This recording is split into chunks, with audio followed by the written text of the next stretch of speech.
पता था कि हमें लाठियों से पीटा जाएगा, डंडों से पीटा जाएगा, जूतों के तले रौंदा जाएगा, उसके बाद भी दिल्ली के अंदर वो घंटों तक तड़पते रहे, संसद तक मार्च करने का जो उनका रास्ता था उसको पूरा किए। तो ये बता रहा है कि हमारे भारत के युवा जो हैं जगे हैं, और भी युवाओं को जगने की ज़रूरत है।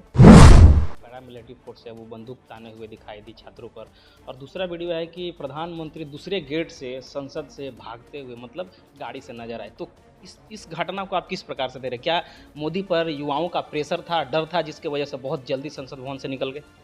देखिए, ये मोदी जी की नौटंकी है, और कोई ऐसा डर, कोई वैसा भय हमारे देश के युवा थे, हमारे भाई थे। ये कोई संसद पर अटैक करने तो गए नहीं। इनकी मंशा संसद पर अटैक करनी नहीं थी। ये तो लोकसभा में अपनी बात को मनवाना चाहते हैं, कहना चाहते हैं। आप जब नहीं सुन रहे हैं तो आपसे सुनाना चाहते हैं। अगर कोई 20 दिन धरना पर बैठा, आमरण अनशन पर बैठा हुआ है, अगर 8-10 लोग आमरण अनशन पर भारत के अंदर बैठे हुए, वो भी जंतर मंतर के ऊपर बैठे हुए हैं, और मोदी जी के कान में अगर ये बात नहीं गई तो निश्चित रूप से ये बहुत बड़ी चूक है। क्यों ऐसा हुआ? और इस घटना के लिए हम तो कहेंगे कि भारतीय जनता पार्टी पूरी की पूरी तरह से जवाबदेह है। कि कहीं भी ऐसा मुझे नहीं लगता है कि जय भीम के नारे से किसी को दिक्कत होगी, और ये एक मीडिया का नैरेटिव हो सकता है, आंदोलन को दूसरी दिशा में ले जाने का प्लान हो सकता है। किसी को भी आज भारत के अंदर जय भीम के नारे से परहेज नहीं है, गुरेज नहीं है। और छात्र, युवा जो पढ़े लिखे हैं, मुझे पूरा विश्वास है उनके अंदर तो निश्चित रूप से बाबा साहब के प्रति एक उद्गार है, प्यार है, और निश्चित रूप से बाबा साहब के नाम से इस आंदोलन में हमने देखा कि जगह जगह बाबा साहब की तस्वीरों को कोई लेकर खड़ा था, कोई संविधान को लेकर खड़ा था।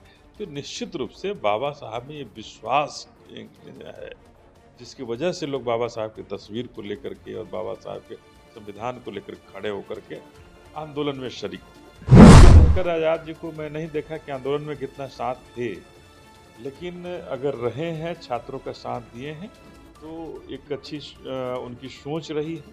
और हम तो यही कहेंगे कि आगे आने वाले समय में युवाओं का है, और युवा भविष्य जो है अपना तलाश रहा है।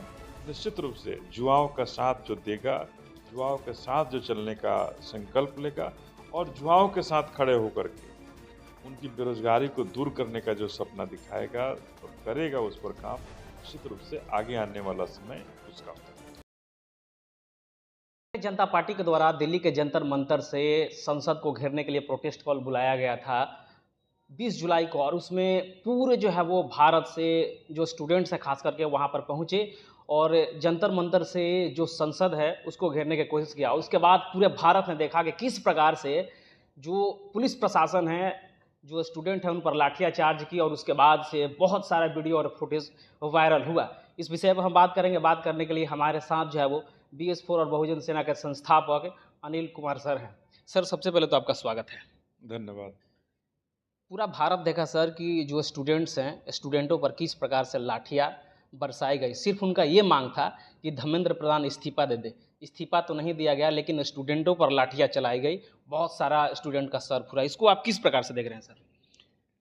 देखिए, एक तो हम आपको बता दें कि ये आंदोलन भारत के अंदर बहुत सालों के बाद हुआ, और ये आंदोलन किसी भी राजनीतिक पार्टी का नहीं था, किसी भी राजनीतिक शख्सियत का नहीं था। ये अनाम छात्रों का आंदोलन था, बेरोजगारों का आंदोलन था। ये शिक्षित जो हैं हमारे भारत के अंदर में, ये उनका आंदोलन था,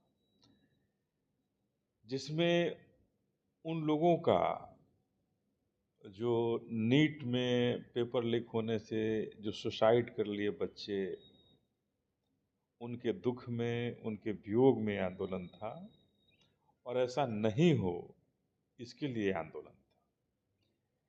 निश्चित रूप से किसी आंदोलन की डिमांड होती है, मांग होती है, लेकिन जब एक सरकार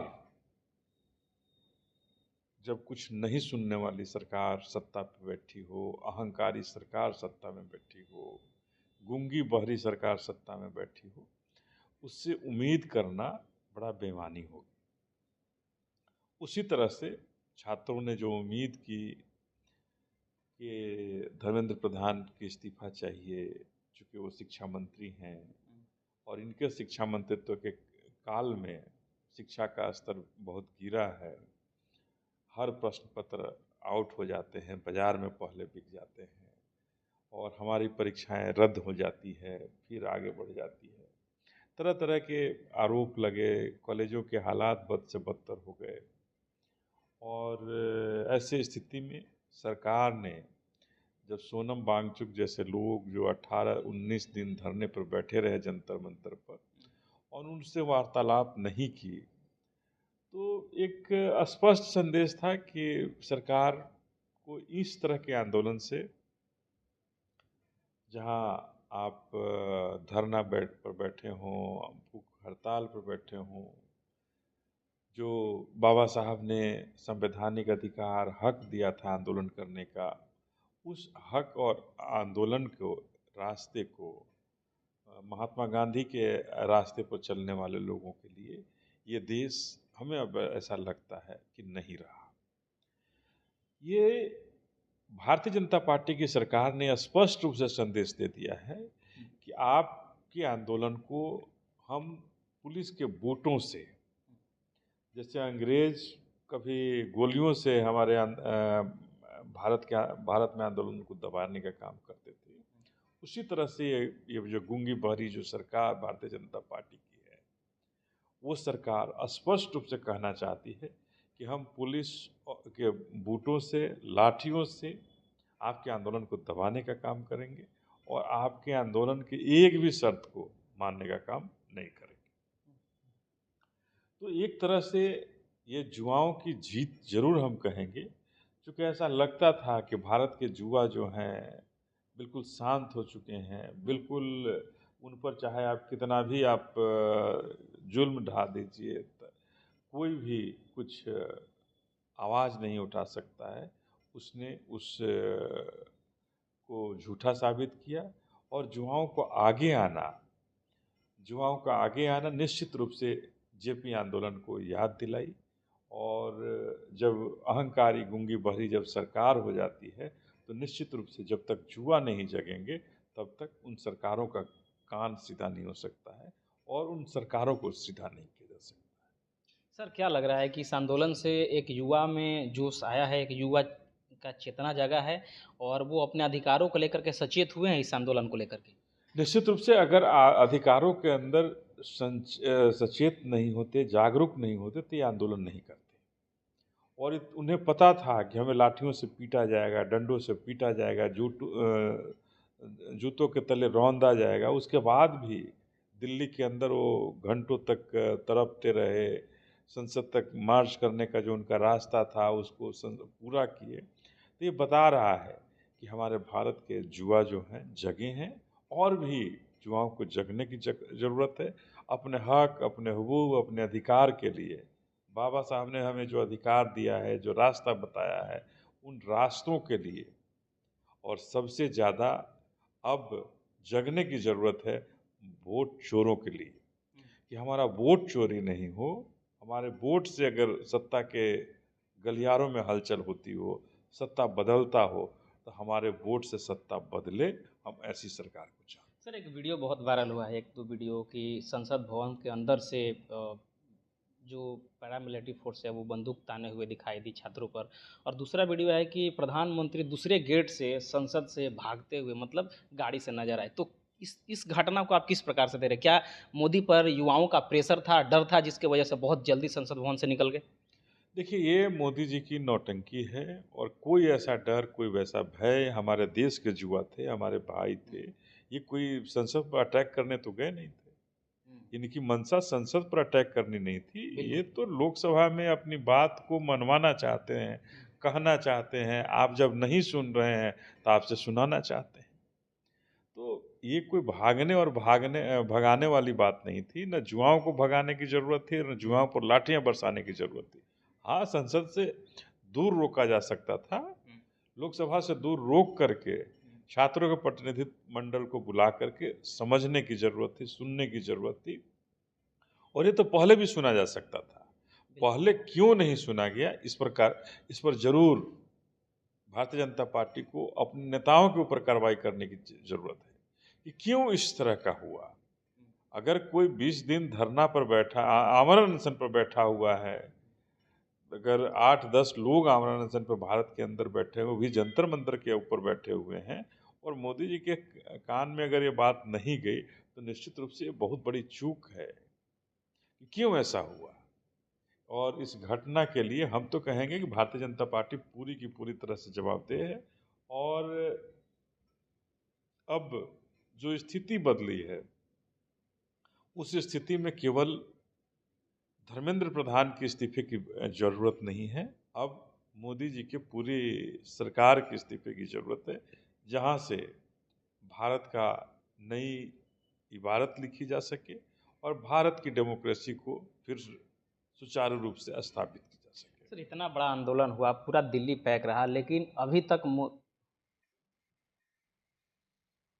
सर, इतना बड़ा आंदोलन हुआ और अभी तक मोदी के कोई ऐसा नेता जो है वो जो आंदोलन कर रहे थे छात्र, जो उनको लीड कर रहे थे, उनसे बातचीत करने के लिए भी नहीं गए। तो क्या लग रहा है कि ये तानाशाही है या फिर लोकतंत्र को ख़त्म करने की स्थिति बन? हमने तो स्पष्ट रूप से कहा ना कि ये तानाशाही है, ये मोदी जी की अहंकार है, मोदी शासन की अहंकार है, और अहंकार से कोई सत्ता और तानाशाही से कोई सत्ता नहीं चला है। और भारत लोकतांत्रिक देश रहा है, लोकतंत्र में विश्वास रहा है, और हमेशा बाबा साहब के दिखाए हुए रास्ते पर चलने वाला देश रहा है। और हम उम्मीद करते हैं कि जो युवा जगे हैं, एक भारत में नई क्रांति आएगी, और नई क्रांति से भारतीय जनता पार्टी की सफाया होगी। और ये जो हर प्रदेश में अपनी सरकार बना करके वहाँ एक अलग कहानी लिखना चाहते हैं, उसका अंत होगा, और भारतीय जनता पार्टी के शासन का निश्चित रूप से यहाँ खत्म होने का, ब्रेक लगने का काम ये हमारे युवा करने का काम करेंगे। सर, पूरे आंदोलन हुआ और आंदोलन में एक ऐसा धड़ा था जब जय भीम का नारा लग रहा था, तो जय भीम के नारों से उनको दिक्कत थी। तो इसको किस प्रकार से देख रहे हैं? पूरे आंदोलन में जय भीम का नारा लग रहा था, लेकिन एक धड़ा था, वो कह रहा था कि आखिर इस आंदोलन में जय भीम का नारा क्यों लग रहा है? देखिए, यहीं कहीं भी ऐसा मुझे नहीं लगता है कि जय भीम के नारे से किसी को दिक्कत होगी। और ये एक मीडिया का नैरेटिव हो सकता है, आंदोलन को दूसरी दिशा में ले जाने का प्लान हो सकता है। किसी को भी आज भारत के अंदर जय भीम के नारे से परहेज नहीं है, गुरेज नहीं है। और छात्र, युवा जो पढ़े लिखे हैं, मुझे पूरा विश्वास है उनके अंदर तो निश्चित रूप से बाबा साहब के प्रति एक उद्गार है, प्यार है। और निश्चित रूप से बाबा साहब के नाम से इस आंदोलन में हमने देखा कि जगह जगह बाबा साहब की तस्वीरों को कोई लेकर खड़ा था, कोई संविधान को लेकर खड़ा था। तो निश्चित रूप से बाबा साहब में ये विश्वास है, जिसकी वजह से लोग बाबा साहब की तस्वीर को लेकर के और बाबा साहब के संविधान को लेकर खड़े होकर के आंदोलन में शरीक हुए। तो ऐसा कहीं भी नहीं था। और नैरेटिव हो सकता है मीडिया का, और मीडिया जिसे गोदी मीडिया कहा गया है, वो तरह तरह से इस नैरेटिव को सेट करने में और अपने प्लान को पास करने के लिए वो तरह तरह की प्लानिंग करते रहती है। सर, एक पूरा आंदोलन में एक जो चेहरा है वो काफ़ी उस आंदोलन में लीड करते हुए नजर आए, चंद्रशेखर आज़ाद। उसको आप किस प्रकार से देख रहे हैं? पूरे आंदोलन चूंकि साथ दिया और बोले कि हम युवाओं के लिए लड़ रहे हैं। देखिए, चंद्रशेखर आज़ाद जी को मैं नहीं देखा कि आंदोलन में कितना साथ थे, लेकिन अगर रहे हैं, छात्रों का साथ दिए हैं, तो एक अच्छी उनकी सोच रही है। और हम तो यही कहेंगे कि आगे आने वाले समय में युवाओं का है, और युवा भविष्य जो है अपना तलाश रहा है। निश्चित रूप से युवाओं का साथ जो देगा, युवाओं के साथ जो चलने का संकल्प लेगा, और युवाओं के साथ खड़े होकर के उनकी बेरोजगारी को दूर करने का जो सपना दिखाएगा और करेगा उस पर काम, निश्चित रूप से आगे आने वाला समय उसका होगा। सर, जो युवा आंदोलन किए, जिनकी जो है वो सरें फटी, और लोग कह रहे हैं कि जब तक जो प्रधान हैं वो इस्तीफ़ा नहीं देंगे, धर्मेंद्र प्रधान, हम लोग जाएँगे नहीं। तो उन युवाओं के लिए आखिरी संदेश आप क्या दीजिएगा? देखिए, मैं सबसे पहले तमाम युवाओं को, जो वहाँ गए, जगह-जगह धरना दिए, प्रदर्शन दिए, उन तमाम युवाओं को अपनी तरफ से, अपनी बहुजन सेना की तरफ से, तमाम युवाओं को बहुत-बहुत धन्यवाद देना चाहूँगा और जिन्हें चोटें आई हैं, उनके प्रति मेरी संवेदना है और सरकार से हम ये गुज़ारिश करते हैं कि इस तरह के आंदोलन में लाठी और बूटों से ये आंदोलन को दबाने का जो प्रयास है, इस प्रयास को बंद करें और जो बच्चे, जो युवा हमारे आगे जो हमारे देश के भविष्य हैं, जो आगे चल कर के इस भविष्य को सँभालेंगे, देश को सँभालेंगे, हम यही उनसे कहेंगे कि हम बाबा साहब के सपनों को भारत बनाना चाहते हैं। आप निश्चित रूप से संविधान के अधिकार के साथ आगे बढ़िए, देश आपके साथ होगा। हमसे बातचीत करने के लिए बहुत-बहुत धन्यवाद सर। जय भीम। तो ये अनिल सर थे जो तमाम जो घटना हुआ आज को लेकर के दिल्ली के जंतर मंतर से जो लोग जो है वो प्रदर्शन में शामिल हुए थे उनको लेकर के हमने बातचीत किया। आप हमारे कमेंट सेक्शन में बताइए ये सारी बातचीत कैसे लगी। मिलते हैं इसी प्रकार के एक और खबरों के साथ, तब तक बहुत बहुत धन्यवाद। Thank you.